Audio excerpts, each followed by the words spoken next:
सरकारी चैनल दूरदर्शन पर एक साधु महंत राजू दास एक नहीं दो दो बार मां की गाली देता है। मैं आज सवाल पूछना चाहता हूं, यह सब हो रहा है एक सरकारी न्यूज चैनल पर। क्या प्रधानमंत्री नरेंद्र मोदी और मुख्यमंत्री आदित्यनाथ माफ कर पाएंगे? अब आप कहेंगे कि मैं ऐसा क्यों कह रहा हूं। याद कीजिएगा, जंतर मंतर आंदोलन में एक 15 साल की लड़की ने प्रधानमंत्री को गाली दी थी। वो एक राष्ट्रीय मुद्दा बन गया था। न्यूज चैनल्स उस पर डिबेट कर रहे थे। सबसे बड़ी बात, प्रधानमंत्री नरेंद्र मोदी ने स्वयं उसे बहुत बड़ा मुद्दा बना दिया था और बाद में कहा था मैंने उस लड़की को माफ कर दिया। यह बात अलग है कि जब सत्ता से जुड़े लोग गाली देते हैं तो प्रधानमंत्री नरेंद्र मोदी के मुंह पर ताला बना रहता है। सबसे बड़ी बात, बलात्कारी राम रहीम को रक्षाबंधन के मौके पर पैरोल पर रिहा कर दिया गया। मैं मजाक नहीं कर रहा हूं साहब। एक बलात्कारी को, वो भी रक्षाबंधन के मौके पर, भारतीय जनता पार्टी ने पैरोल पर रिहा कर दिया है।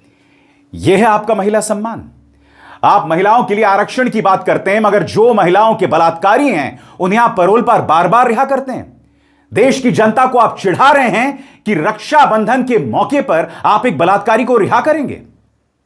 इंतजार कीजिए दोस्तों, कंगना रनावत ने दिया है एक और बेतुका बयान, हम उसकी चर्चा करेंगे। मगर सबसे पहले जो शर्मनाक नजारा दूरदर्शन पर दिखा, एक डिबेट हो रहा था दोस्तों, और वहां पर महंत राजू दास कांग्रेस के प्रवक्ता को मां की गाली देते हैं। कुछ देर के लिए कैमरा उनसे हट जाता है, दोबारा कैमरा आता है और वो दोबारा मां की गाली देते हैं।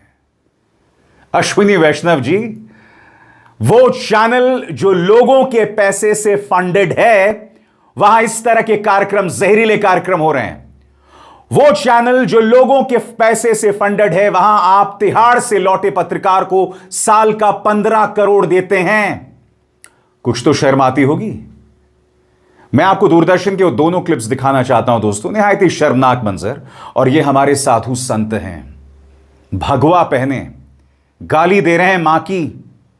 सामने कांग्रेस के एक नेता हैं जिनका सरनेम निषाद है। कल्पना कीजिए, इसी तरह से अगर विपक्ष के किसी नेता ने निषाद सरनेम वाले किसी दलित, जाटव या पिछड़ी जाति के नेता को गाली दी होती तो अब तक केस दर्ज हो चुका होता। मगर महंत राजू दास वो शख्स है जिसकी तस्वीरें आप मुख्यमंत्री आदित्यनाथ के साथ देखेंगे। महंत राजू दास वो शख्स है जो लगातार भारतीय जनता पार्टी के पक्ष में प्रोपेगेंडा करते हैं।